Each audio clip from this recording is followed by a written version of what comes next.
So I'm here with Warlock Asylum. We're in Brooklyn.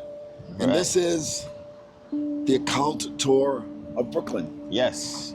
So you get to learn some things, learn some information, learn some knowledge, maybe get a chance to get a little bit more into Brooklyn's history on the occult side. And let's have fun. All right.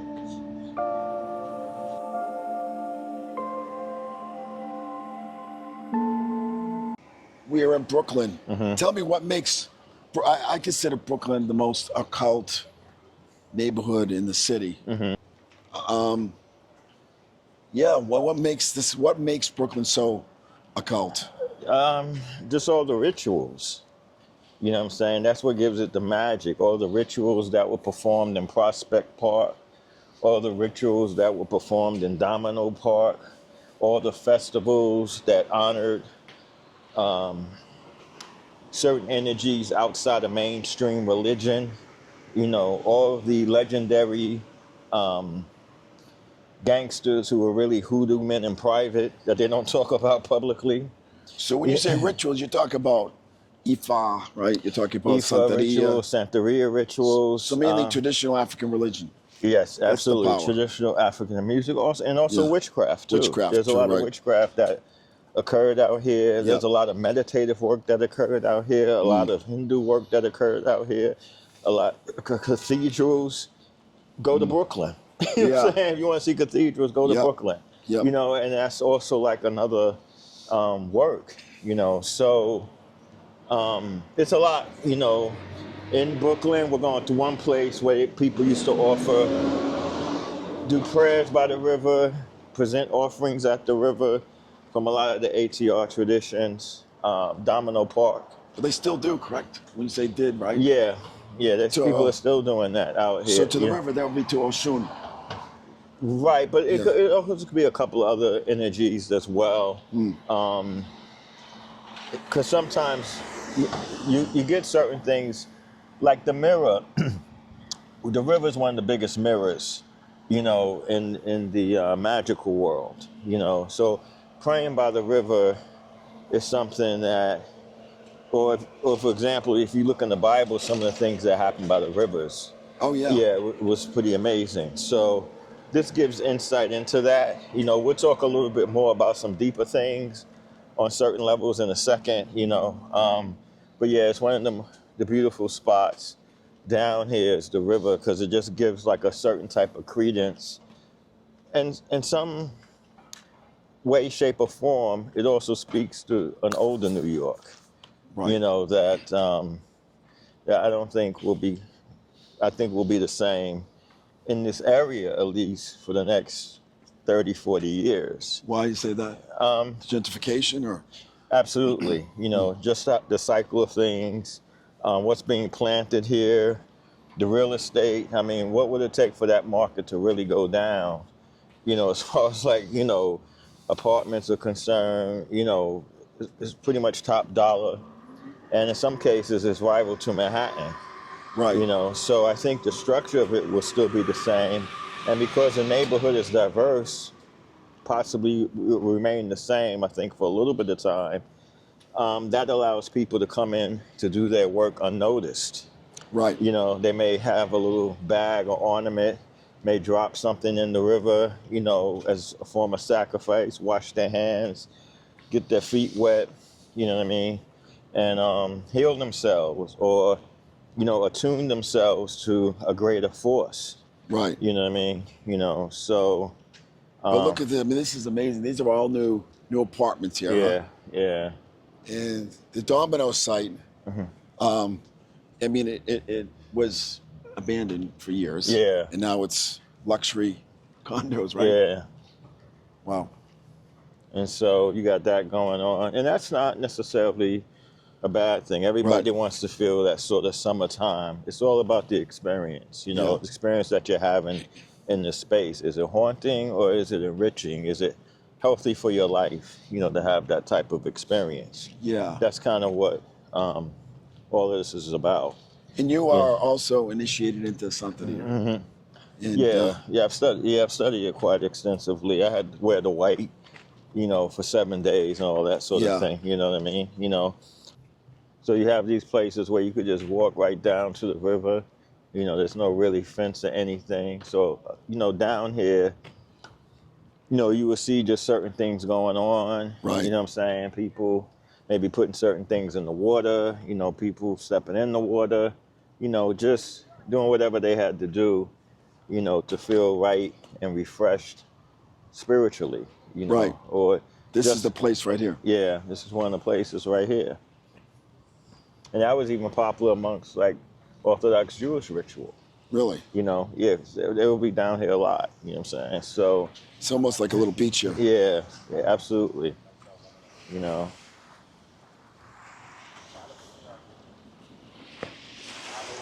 And you must have done the same thing then, right? Not so much here, but I've had my experiences on the other side. Yeah. I would pray at the river. Actually, one of the things about Shinto is that when people practice, they have to reorientate things that come and mimic their old geography. So a lot of times when you hear certain things like, hey, York and then New York, that's an effort for that. You know what I'm saying? So I would come to the river to pray to the common. Oh. Yeah, you know what I'm saying? Definitely Owatasumi no Mikoto and, like a couple of others right here at the river. I forget, this river was marked, I believe, with Owatasumi no Mikoto's energy. How was that? You did it or how? No. It was just agreed upon among by Shintoists. Really? So what happens is, let's say, for example, you see a praying mantis, right? And someone comes out else and they see a praying mantis. They like, hey, I saw a praying mantis. That's how clear the energy of the rivers and lakes are agreed upon amongst certain spiritual groups. You know what I mean? Like they just look at the energy, because everything that's contained in the lake itself, where it's positioned at, what two land masses it divides, gives you the mind of the lake, that's in it. So the creatures in the lake also make up the body of the lake. So what type of creatures are in it? Is it cold or soft? Is it something that we see in tropical areas, or is it something that we see more isolated to the north? And that changes things. Like this woman, she could just been told by her priestess or her reader to step in the water. And that's just how that works. It's very it's not so much in your face sort of thing. It's just things that are casual, because it's maybe you get like a little bit of a feel from it, but it's good to step into the water. You know what I'm saying? That's really important too, because that whole thing is a huge, I guess you could say, constellation of water. You know what I mean? So its power is pretty intense. And that's how, people thought of it. Like they can see the power, because also the stars and the moon reflects on the lake. So that's the original mirror, is the body of water. It's not like someone like, okay, I'm gonna look into the river. Like into a mirror. The rivers and the oceans were the mirrors at the time of ancient. That's where you get the story of Narcissus from. He was looking into, using the lake as a mirror, and he fell in love with himself. So that still exists today. You know what I mean? Yeah, it still exists today. You know what I'm saying? So what would you say? Go up over here to Martinsville Shade. What would you say the strongest spiritual current in New York is today?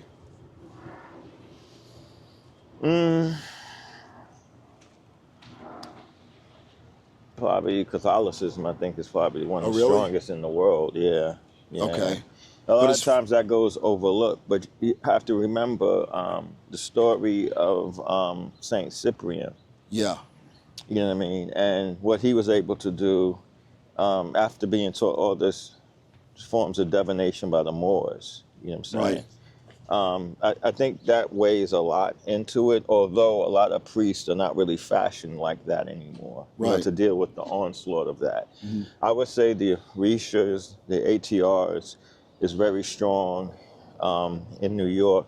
They really control like the courthouses, things like that. How's that? Because you see them in dreams when things like that pop up.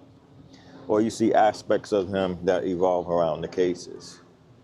You see what I'm saying? A lot of magical work in some court cases. Yeah. Because I've seen that, like, in immigration case once. I saw the Orishas coming to me in dreams. Oh, do this, do that. But my watcher was like, how much it's really going to cost you?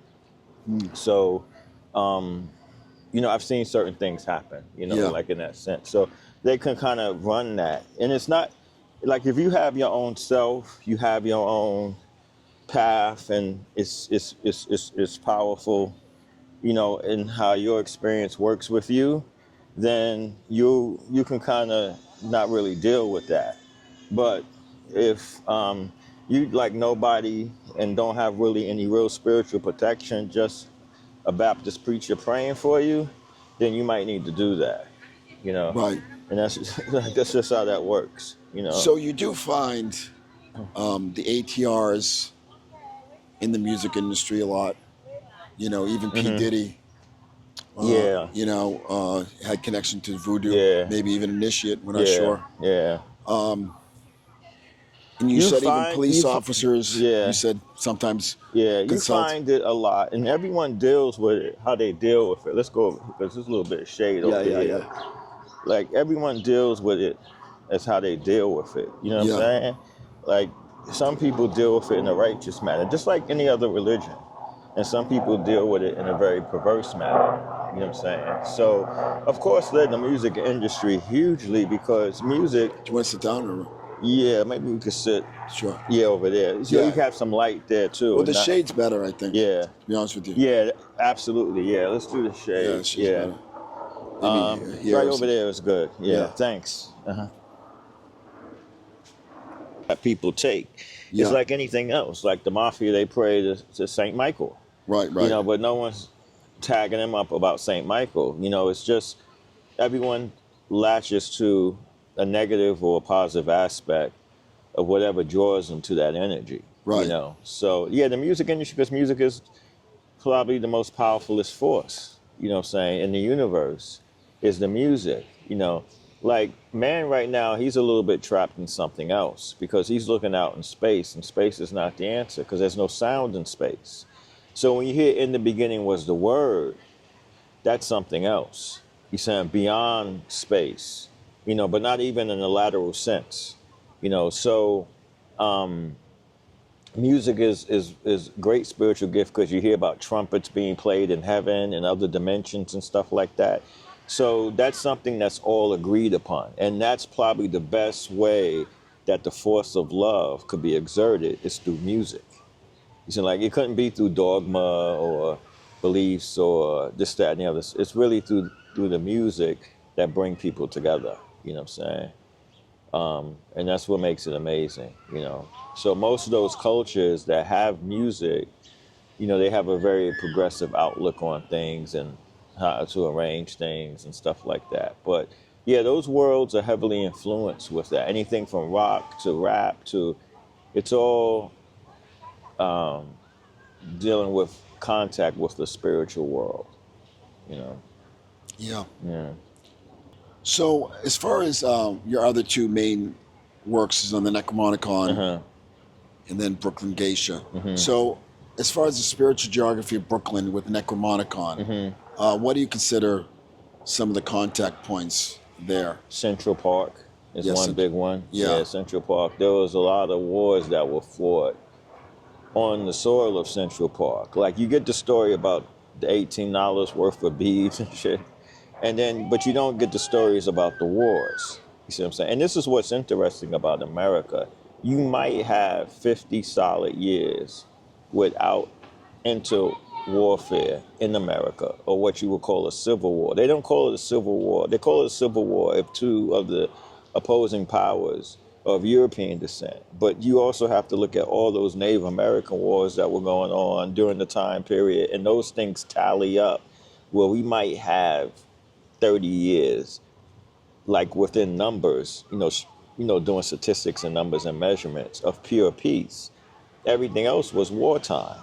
So Central Park was, I think, like over 18 wars with the Chief Manhattan, but it's not put out there like that. But in any case, there's a lot of energy with Necronomicon there, I find. And sometimes I was drawn to it, like when initiating stewards, we would go to Central Park. That's a very big magnet. All the parks are sacred in New York, and they're sacred. Here's some information. They're sacred, and you can see that because the parks are fenced up. And the reason why the parks are fenced up is because spirits travel through trees and come through trees or rest in trees. So they put iron around the parks to keep the spirits in the park and not coming through onto the street in the geography. So it's pretty intense thing, happening. Yeah, pretty intense thing.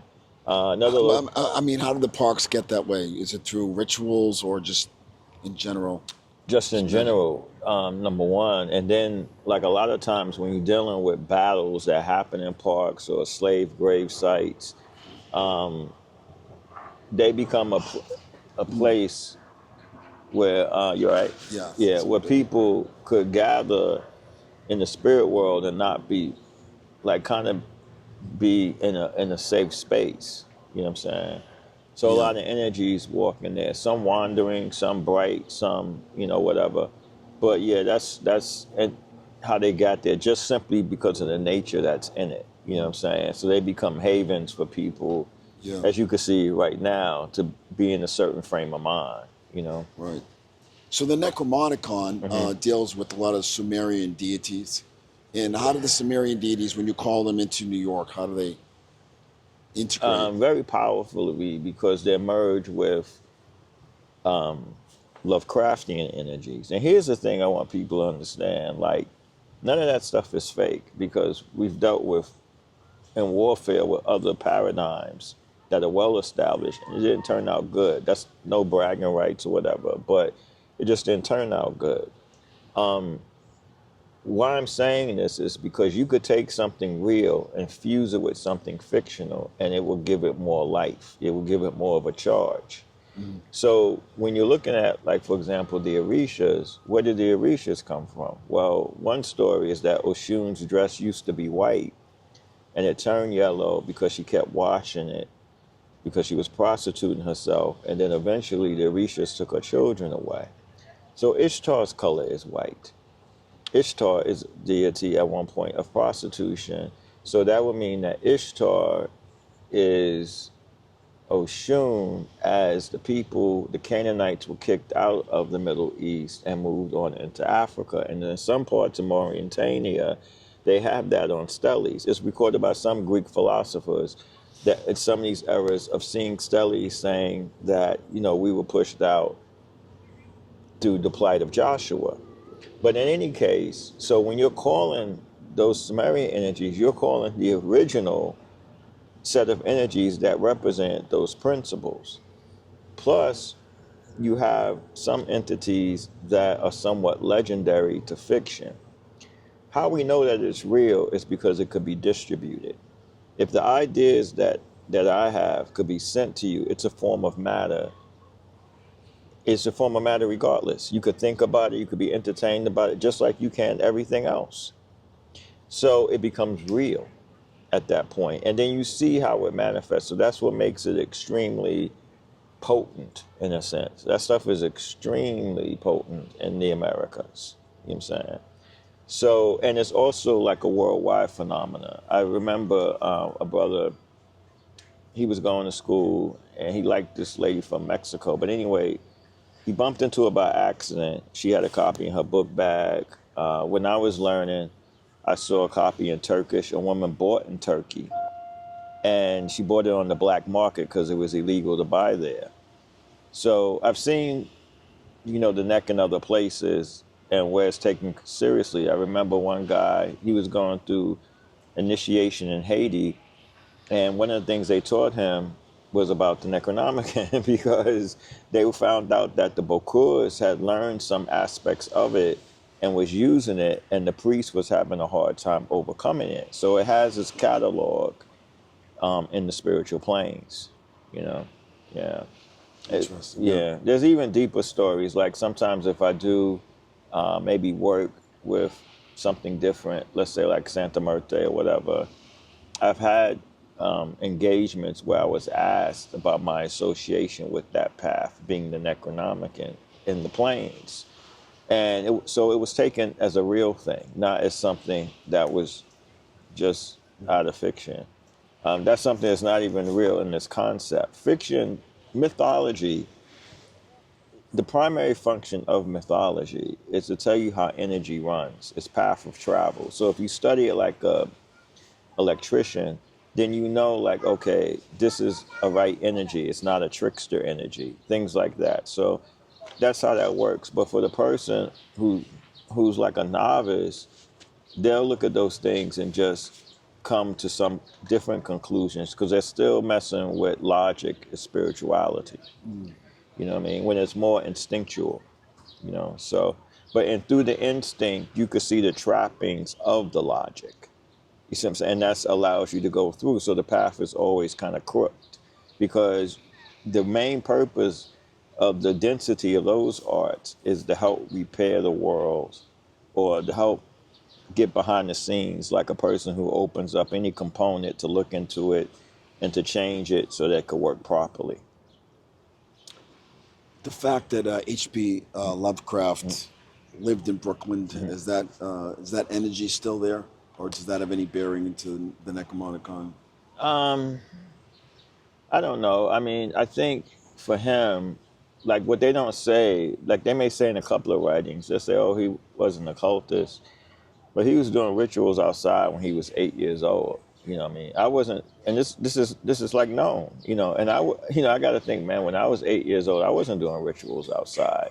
So whatever he was dealing with kind of opened him up in a way, and maybe from the powers that sit behind everything, it might have been a good vessel to use just to catch a certain trapping, you know. But to say this, like people who actually work with the path or initiate into like the Necronomicon current, they don't really regard Lovecraft. You know what I'm saying? It's not like they're thinking that this is really something about the story that he created. The media puts that out there, like, oh, we want to let people know that this text is not the story that Lovecraft created in fiction. Like everyone knows that, you know what I'm saying? But one thing to consider is that in the scientific world, in the world of academic science, there are over 50 terms used by scientists today that come from fiction. Robot is one of them. You know what I'm saying? So it's fiction. The good thing about it is that it can go unseen in society because allegedly the crimes, the events, the seduction, it never took place. But in a way it does. So that's how fiction works. It works when you have to like take scraps off the table, you know, and work with something that can out defend the corruption maybe going on in some of the regular systems that are prominent, but at the same time be equally as effective and transforming yourself, cultivating your DNA and just moving forward, you know. Cool. Brooklyn Geisha, it was actually inspired by real life events. You know what I'm saying? With people who were like really in those worlds of the occult and mystery, and was definitely take it to another level. Some of it, you know, the book itself is drawn up a bit, but the actual events, a lot of that stuff happened. You know what I mean? But it was just kind of portrayed in a way that sometimes was exaggerated, or maybe even portrayed in a way where some of it was even dumbed down, you know, just to kind of get a whole story. And it was really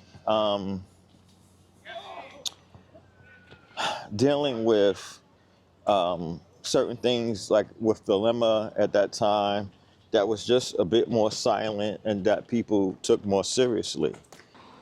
I also wanted to kind of discuss the lives of people who identify as half-jinn, you know, who recognize a parentage on both sides, you know. So I wanted to kind of get into that because that's not something discussed. Now scientists are discovering this thing, ghost DNA, you know, and people and this sort of thing. Who knows? I don't know. But what's ghost DNA?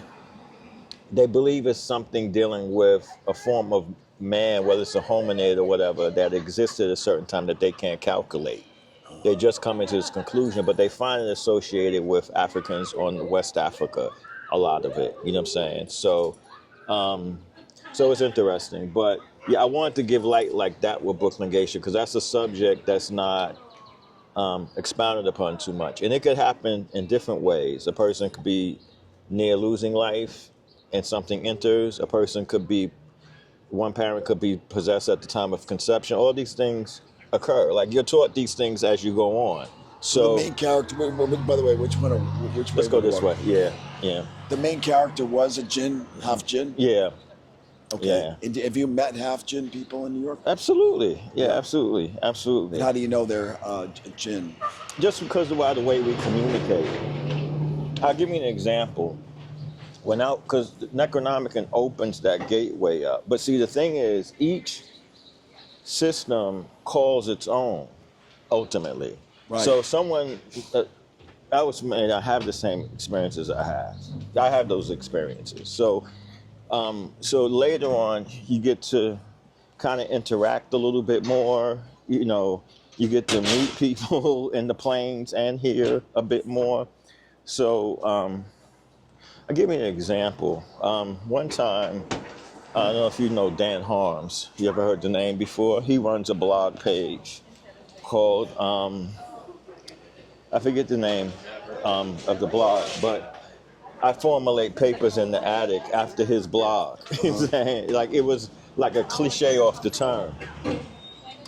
So we started debating on the Necronomicon because he wrote this book as if it was a hoax. And that's his opinion. Me and Dan, we're good friends. We had lunch, at different times and stuff like that. But at the time, I didn't know him. He was like a stranger guy.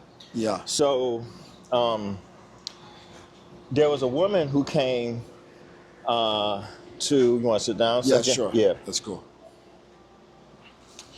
Yeah, that sounds good. Cool. There's a woman who came to one of our discussions, because these were online back then. He would write an article, I would write an article, and then people would comment on it.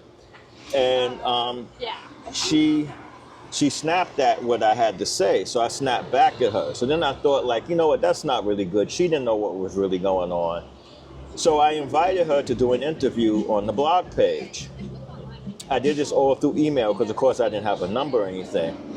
And her name is Venus Santanis. She was known in the occult world for some time ago, right? Yeah. But at the time, she was just starting up. So that's a very unique name. So I get off the computer, and I wait for a girl I used to date who that was like a practitioner in Eastern medicine. Yeah. So she would have various clients and stuff like that, and that sort of thing. So I was waiting for her to get off of work, and this guy comes up to me. He says, "Hey, you work with the clip off."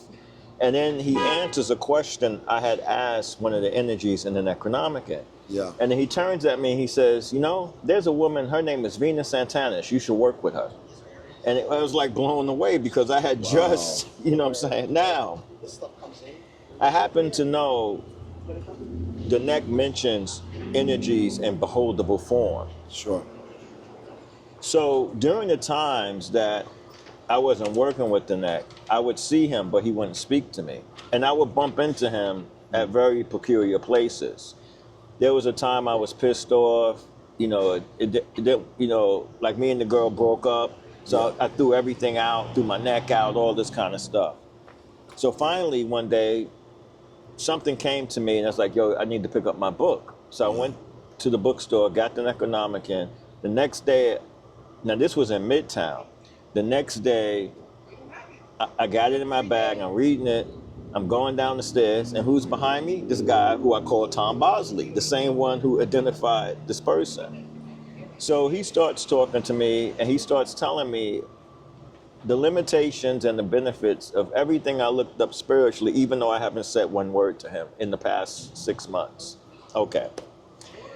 When I was writing the Buddhanomicon, I needed to get a book on alchemy. So I went to Barnes & Noble just to look on some basic books on alchemy. Nothing really heavy, nothing deep. Otherwise, I would go to Amazon. So I saw him there. He's talking to me. He said, you should write a book on alchemy. And then he gives me a couple of books. So I must have had like 8 or 6 books in his hand. And as he's talking to me, I remember I have to get home because I got to watch my son. So I put everything back, you know what I mean, jump on the train. I have no bag. I have nothing in my hand.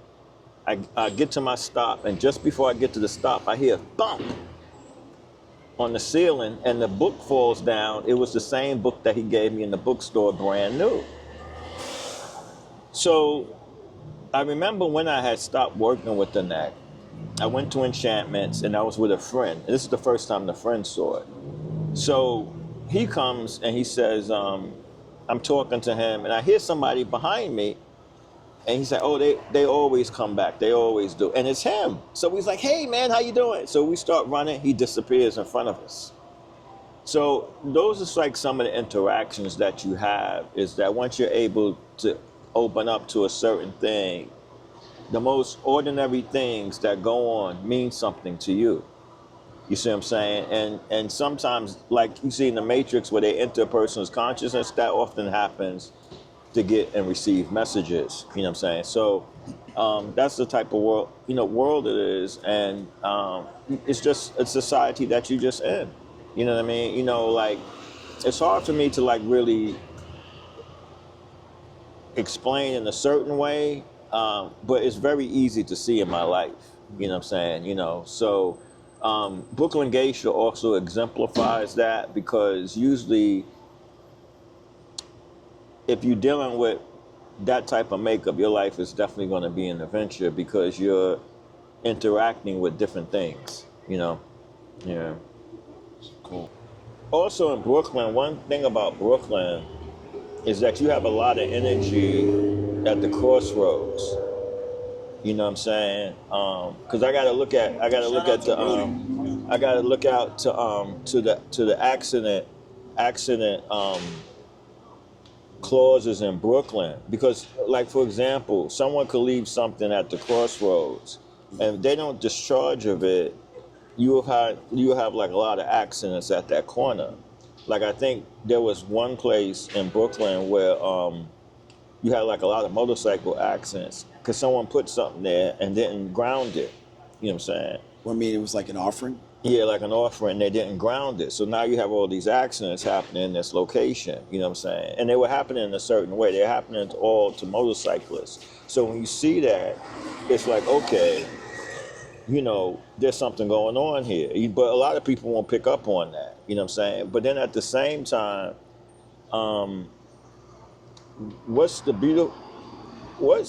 there is something beautiful about regentrification. And it's not, doesn't mean like one population moving into the neighborhood. It's the trees.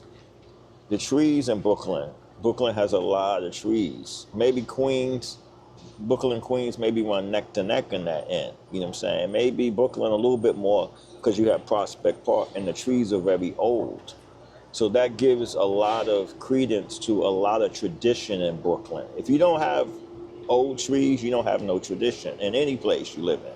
But if you have old trees, you have a lot of tradition because you have a lot of roots in the ground in that area. You know what I'm saying? So those energies are going to make sure that the neighborhood is stabilized. Now, even scientists are saying that trees possibly absorb negative energy from human beings. This is something that, like, we knew for a long time. You know what I'm saying? So it's real. Yeah, it's definitely real. So, and you're working on a new book. Yeah, working on a new book. Well, tell us a little bit about the new book. The new book is going to be called The Transcendental Realm of Haile Selassie. It will give facts on his divinity, anywhere from the Bible to the Islamic sources, to Thelemic sources, to more science sources, to Egyptian sources, to Kemetic sources, to astrological sources. There's a lot of facts that are listed in the book. And it's really going to be good. It's really going to be good. It's going to have a lot of different things. It's going to have prophecies that were fulfilled by some incredible people, Yoruban prophecies that were fulfilled by some incredible people. It will even have information about the Beatles and John Lennon and where they stood. in the esoteric worlds, and and that's what dictated how their albums was laid out. A little stuff on Wu-Tang as well. So it gets into the full scope of all the minds that His Imperial Majesty touch, but it will also kind of be a unifying factor for many different ways of thoughts and schools, sort of like Vedanta, but on a whole other level. So it's an exceptional work. It would just be great just to have it in the library. It's an exceptional work. Make no mistake about it. So really looking forward to that,